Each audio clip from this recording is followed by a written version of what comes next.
Hello, you wonderful people, and welcome to another episode of Not Too Comic Book. This being a show where I talk about TV shows that are adaptations of comic books. For today's episode, I'm going to talk about This Monster Wants to Eat Me, Season 1, Episode 3. Great episode. A lot of really interesting things went down in this episode, so let's break it down. So we're immediately picking up with Shiori taking Hinako to the festival.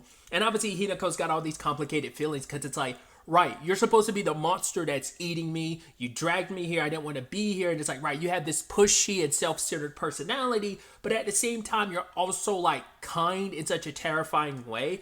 And she talks about it later in the episode, but when the accident happened that killed her family, everyone, she even uses the word, people walked on eggshells around her. And the fact is that it removed any kind of formal normalcy in how people interacted with her, except for Miko. Like, Miko talked to her and treated her the same way pre and post the accident. And I think that's why she feels such a weird way about Shiori, because I think Shiori treats her the same way. To be fair, Shiori doesn't know about her past until this episode, and maybe that's an extra reason why Hinako never told her. Because my thought was like, I think I brought this up last episode that I thought maybe she was scared that if Shiori knew the truth, like, she'd know, like, oh, you're trying to speed run towards death, so I'm not going to go along with that, which it's kind of true here. It's still true. So there was that fear, if even a thought for Hinako, but it was my thought, there is validity to that. But maybe there was also a part of her that was afraid that, like, if Shiori found out the truth, Shiori would kind of feel bad for her and not go through with it. Or maybe it's like, oh, she'd feel so bad for her, she'd start treating her like everyone else. But despite everything, like I said, at the time she didn't know the story, but even upon knowing the story, she still keeps treating her the same way. Their dynamic is very specific, and it is what it is. And it's like, what that was before she knew about your parents versus what it is afterwards. And in fact, she gave you a new lease on life. I'm gonna get to that all in a second, but I just think it's really interesting. But I do think there's a parallel between Miko and Shiori, and like her, like, Shiori's kindness probably reminds her a lot of, like I said, how Miko treated her post her parents' accident. But initially, she is getting swept up in the motions of it, Shiori dragging her along, and it's kind of nice. But then, like, PTSD kicks in, and she's triggered by a kid running over to their parents, and it just brings back those memories, and she runs away. And she says, like, I didn't want to remember, but then she's like, no, it's not that I didn't want to remember, it's that I just don't ever want to forget. I don't want to forget my family, but the problem is with those memories, she can't focus on the good times. All she can remember is the end. The end has overshadowed every other aspect of her family, and all she can think about is what happened to them. And she goes, hides away. She's looking at the fireworks, and it's just bringing it all back. Because we still don't know if it definitively was like the night of the summer festival is when they died. We know she went to the summer festival. No, because she said, like, because I think she says later on, it was she was 6 years old at the time, and it was their first ever family trip, which, like, makes that, like, even more tragic. But I guess it's almost implying that it was the same night. I don't think they directly said it, but it feels like it's alluded to that it was probably like the same night of the summer festival. It was them coming back from after having such a great time at the summer festival. But also, I don't think she was wearing, I'm trying to remember could we see her post the accident? I'm trying to remember if she was wearing the same thing she wore then.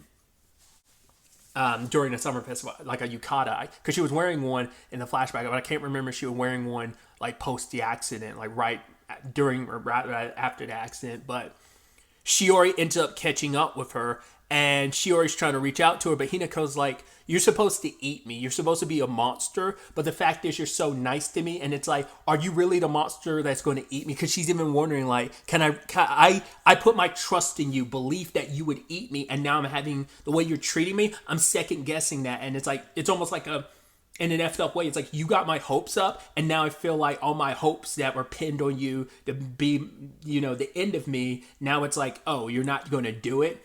I just feel like, can I trust that you're going to do it? And in that moment, Shiori transforms her arm. I'm like, what is she going to do? And she blocks a yokai from trying to grab Hinako, and she ends up killing it. It's like, right, these little bastards. She's like, I thought dealing with that thing in episode 1 would have been enough to keep other small yokai away, but it seems like, nah, they still plan on trying to get a little nibble. But I told you, I'm not going to let them even get a single finger off of you, even a fingernail. So, and she even talks about how she plans on eating. It's like, oh, like I'm going to like basically like cut you from your stomach and then eat your intestines and then like work my way up from like head and eat you from head to toe. I'm gonna gobble up every aspect of you after I do that. It's like, that's very brutal. We're trying to show you like I am a monster, and I'll lean into it and let you know the brutal way I'm gonna eat you, and I'm gonna eat every bit of you.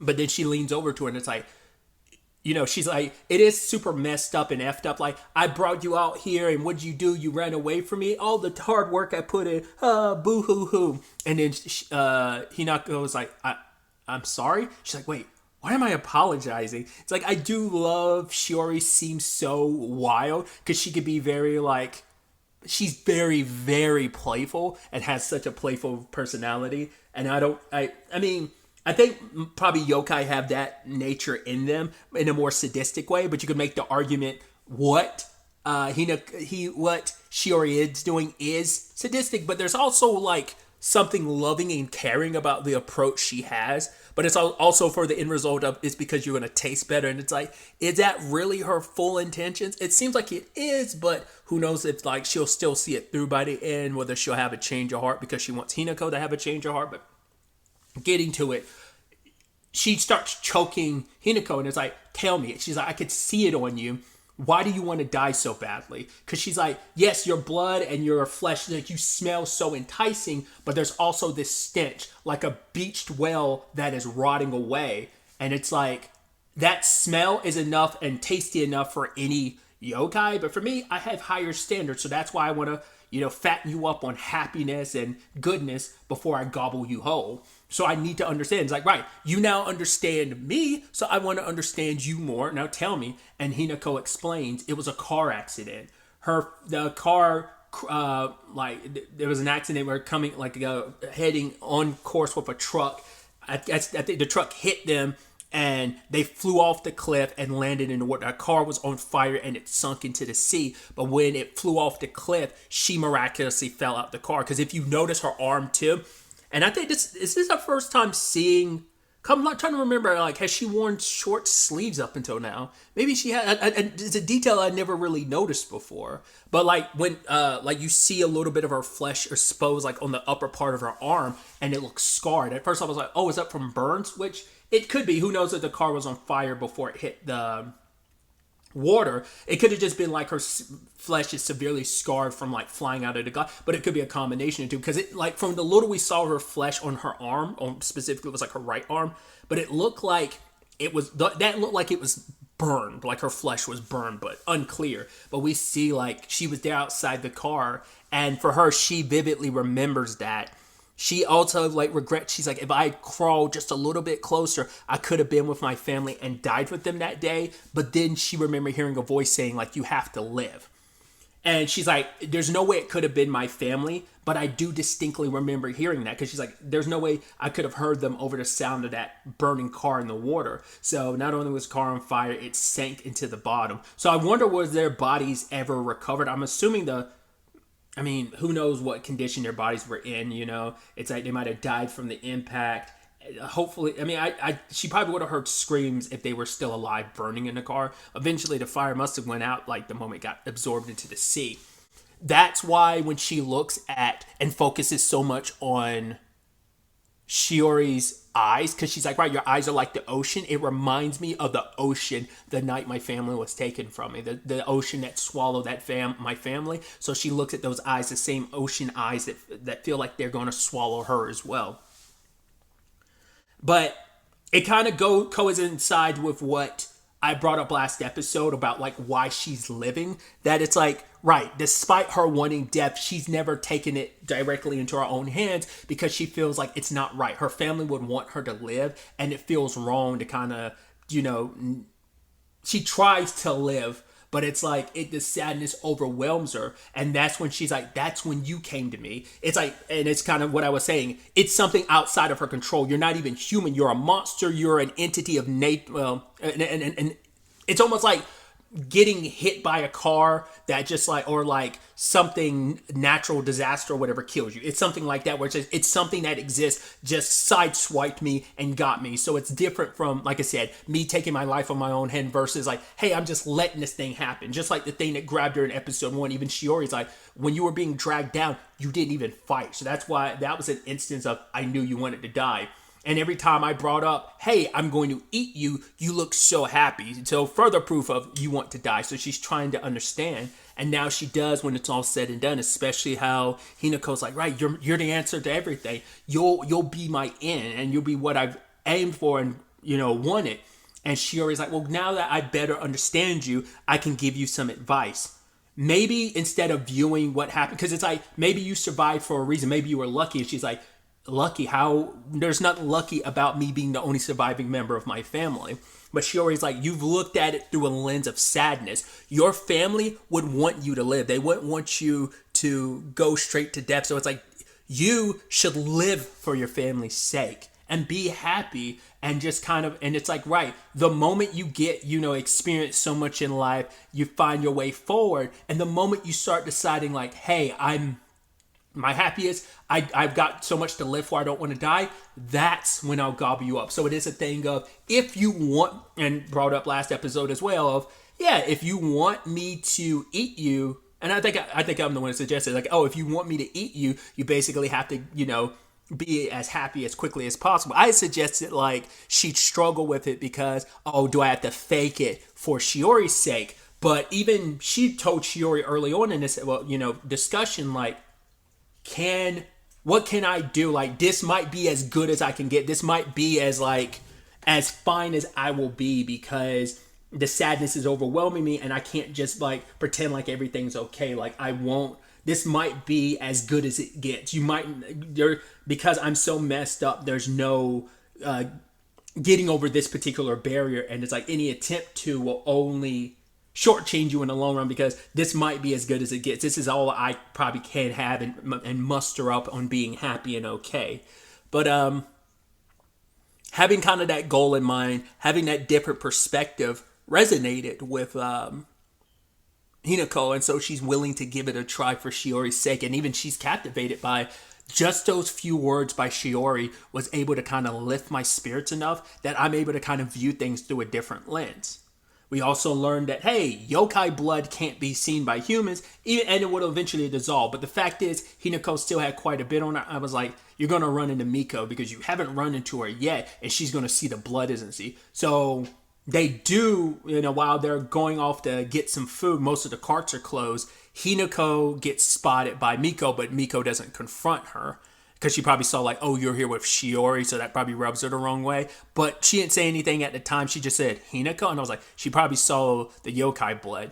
So the next day, there's some like lightness to Hinako. Like even how the waves of the water sound and just the sun that was so blindingly beating down on her. There's something refreshing. She's got a new lease on life.